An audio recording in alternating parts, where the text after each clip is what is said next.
Morning students, कैसे बेटा आप लोग। Welcome my class 10th maths.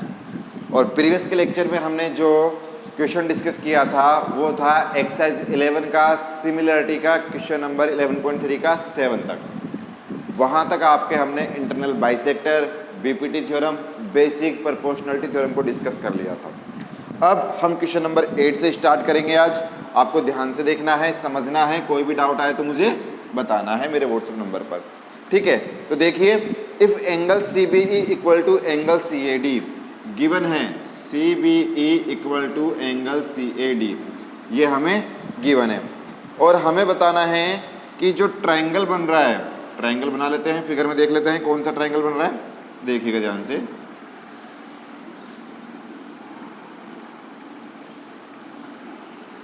EDCAB, ये हमारा एक ट्रायंगल बन रहा है, एक फिगर बन रहा है जिसमें हमें एंगल गिवन है CBE इक्वल टू CAD, या आपका हो गया CAD इक्वल टू CBE, ठीक है। मैं नेमिंग कर देता हूँ, एंगल 1 बराबर एंगल 2 है जो हमें ऑलरेडी गिवन है। तो कौन से दो ट्रायंगल आपस में सिमिलर होंगे, ठीक है, वो बताना है। तो आप एक काम कीजिए, लिख लीजिए in triangle CBE and triangle CAD। जो मुझे एंगल गिवन है ना, मैंने वही ट्रायंगल ले लिए, तो उससे होगा क्या, देखिएगा ध्यान से। Angle CBE equal to angle CAD, पहला कौन सा वाला, ये 1 वाला 2 के बराबर। अगर आप गौर से देखें तो ये एंगल C का दोनों में कॉमन आ रहा है, तो आप क्या लिखेंगे, एंगल C बराबर एंगल C कॉमन, और ये आपका हो जाएगा गिवन, ठीक है। तो आप लिखेंगे by AA similarity, by AA similarity आप क्या कहेंगे, ट्रायंगल CBE सिमिलर है ट्रायंगल CAD के, और यही मुझे लाना था।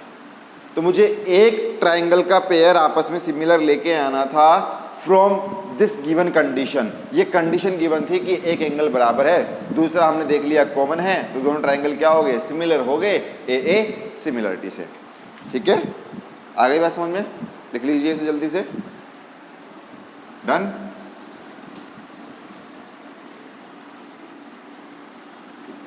चलिए क्वेश्चन नंबर 9 देखिए।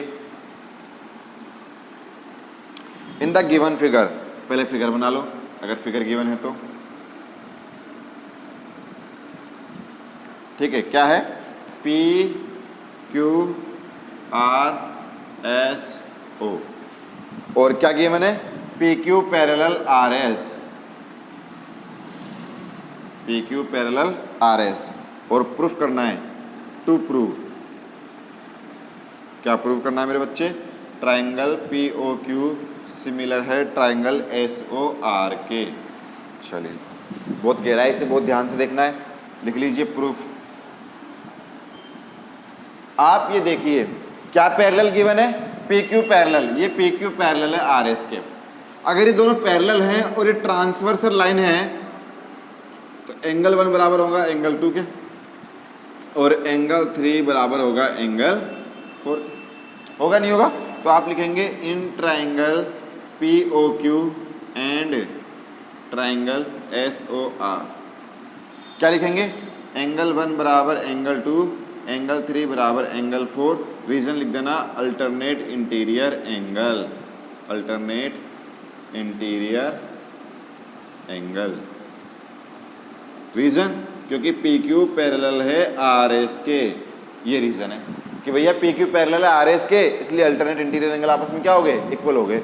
दूसरा ये वाला एंगल इसके equal, vertical opposite angle, angle 5 बराबर एंगल 6, तो एंगल 5 बराबर angle 6 vertical opposite angle.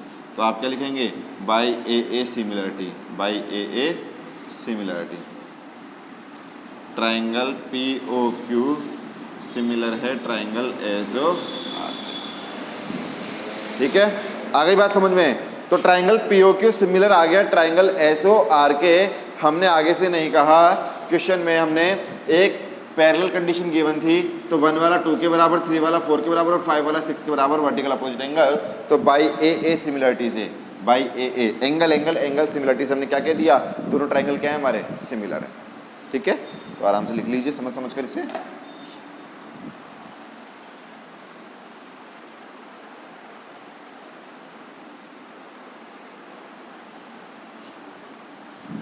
Done.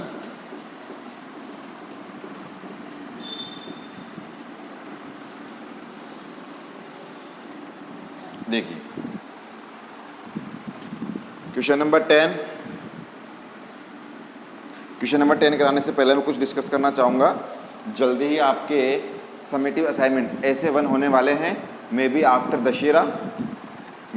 Dussehra कि 25 से के बाद और 14 नवंबर से पहले, इसके बीच में आपके क्या होंगे, ऐसे 1 एग्ज़ाम होंगे, ऐसे 1 एग्ज़ाम्स।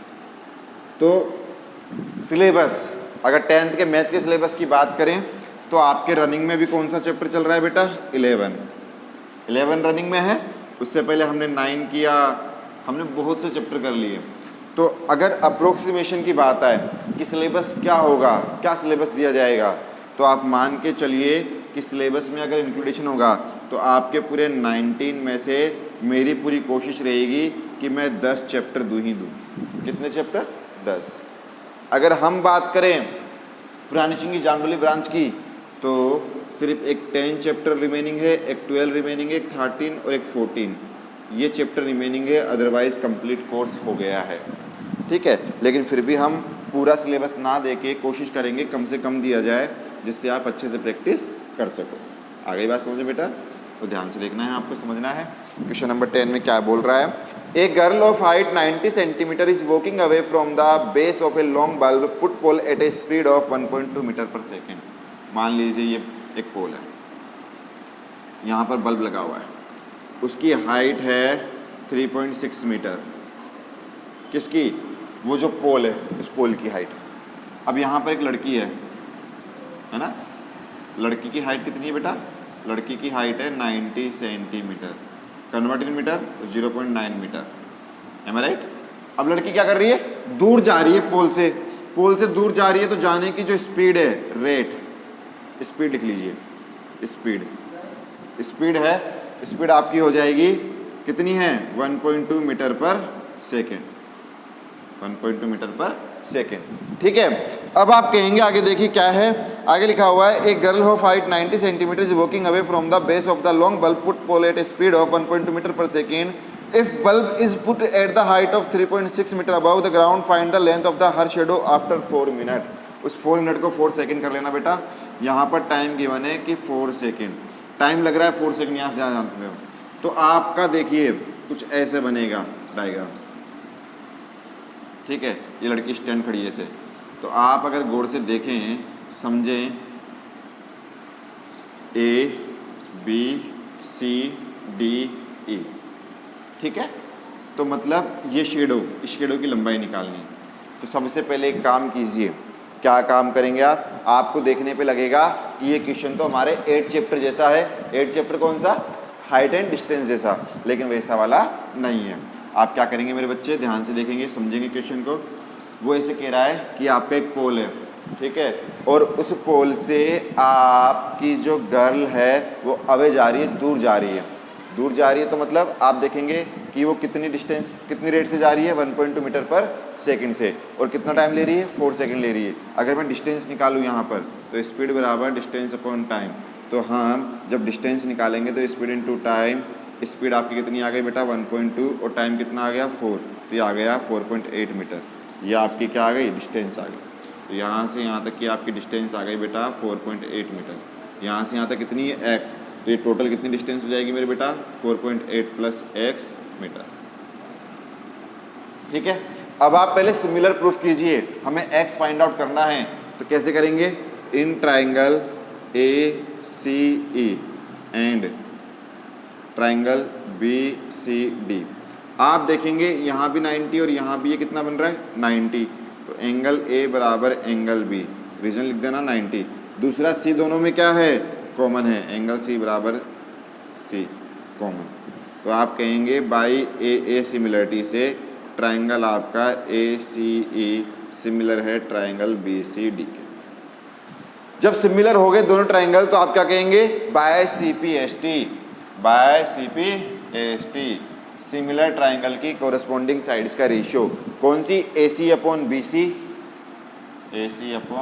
BC बराबर आप कहेंगे यहाँ से ए ई अपॉन बी डी, ए ई अपॉन बी डी। ए सी कितना आ रहा है 4.8 प्लस एक्स, बी सी कितना है एक्स, ए ई कितना है 3.6 और बी डी कितना है 0.9। पॉइंट से पॉइंट कटा, ये कितनी बार 4 बार। तो आप लिखेंगे 4.8 x plus x equal to 4x। Subtract कीजिए 4.8 इक्वल टू 3x, तो x बराबर आ गया 1.6 मीटर, 1.6 मीटर। तो वो जो शेडो बनेगी कितनी डिस्टेंस पे बनेगी 1.6 मीटर पर। आ गई बात समझ में? तो आराम से लिख लीजिए समझकर। कोई भी दिक्कत आए, कोई भी डाउट आए तो मुझसे कहिएगा, ठीक है। ये क्वेश्चन नंबर 10 था। क्वेश्चन नंबर 11 आपका एज इट इज सिमिलर ऐसा ही है। अब नेक्स्ट वीडियो में, नेक्स्ट क्लास में हम क्वेश्चन नंबर 12 के बारे में डिस्कस करेंगे, जो कि एक बहुत वेरी वेरी इंपॉर्टेंट क्वेश्चन है। आपको अच्छे से देखना है, समझना है, ठीक है बेटा। थैंक यू सो मच बेटा। स्टे होम, स्टे सेफ बेटा।